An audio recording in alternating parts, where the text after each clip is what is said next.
I don't usually talk about controversial topics, especially where a lot of people will have their own diverse opinions in regards to it. This particular one has to be addressed because a lot of people are not informed and they end up making life-threatening mistakes that they regret.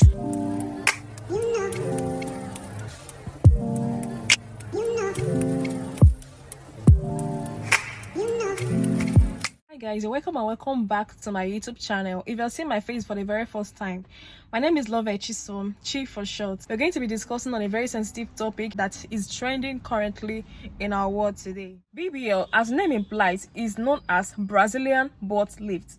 This procedure starts with the liposuction, where a surgeon sucks fat from certain areas of the body and re-injects it into the hip or the butt. There are certain things that your doctor do not tell you about this surgery, and that is the reason for this video. You see a lot of people say, I did it for me, I did it to boost my confidence, I did it because I need my clothes to fit me in a certain kind of way, I did it because it is a trend. That is just it. A lot of things we do are just out of impulse, out of pressure, out of peer pressure. What will become of them when when fat ass is no longer a trend? Because it is obvious that no fashion trend lasts forever. I really don't want to sound like someone who is too judgy or begin to pass a narrative of someone that is condemning other people based on decision they decided to take for their own lives or for their body. But it doesn't sit right with me at all. Because I can't really explain why women are so brainwashed to the extent that they need to pay a large sum of money for them to do things that will pose as a great risk to their health, to their body. Because a lot of things I hear about the people that undergo this surgery, the weeks of recovery, the pain they have to go through, all this agony, just for them to fit into what they assume is what the society accepts as a beauty standard. Wow.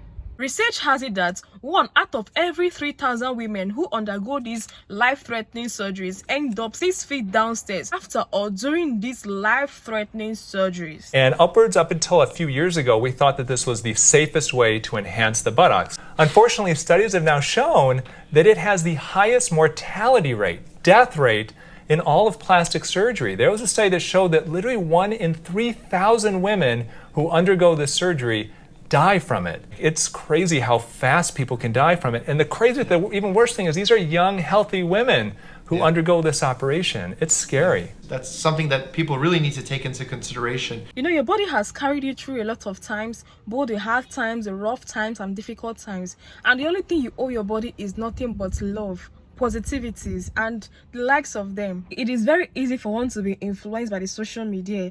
A lot of people's insecurity stems from what they feel like is trending, and they begin to feel like their body is not up to standard. If it is just the Kardashians or the likes of them that are getting these body surgeries and all that, it wouldn't be kind of a big deal. Go to Instagram, TikTok, and the rest of them. You'll see regular people getting this surgery, making the pressure to become more real and realistic.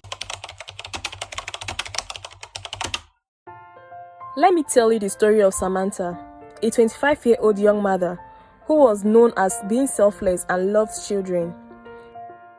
This young woman battled with low self-esteem and image issues, which only worsened after she gave birth to her son, Ryan. She tried the gym and also improved on her diet, but wasn't successful. Shortly, Samantha found a page on Instagram. It was called Gold Plastic Surgery, which had 1.2 million followers and located in Harlem. They showcased perfectly rounded behinds that were results of Brazilian butt lift. But Samantha wasn't interested in flaunting her physique. Samantha wasn't after being curvy or going out, her sister said.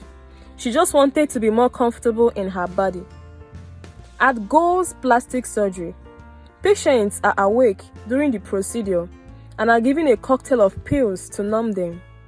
Samantha's sister said she remembered calling her at 8 p.m. the evening of her surgery to check in.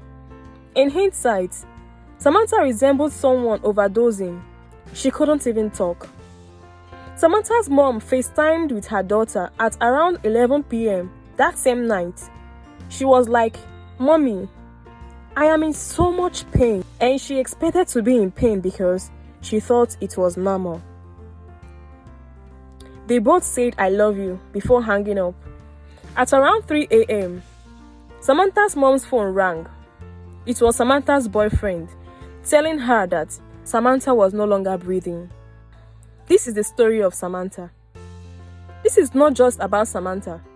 There are lots of women who have sacrificed their life for the sake of this. Some other people experienced infection and so many other complications. So you see, the risk outweighs the benefits.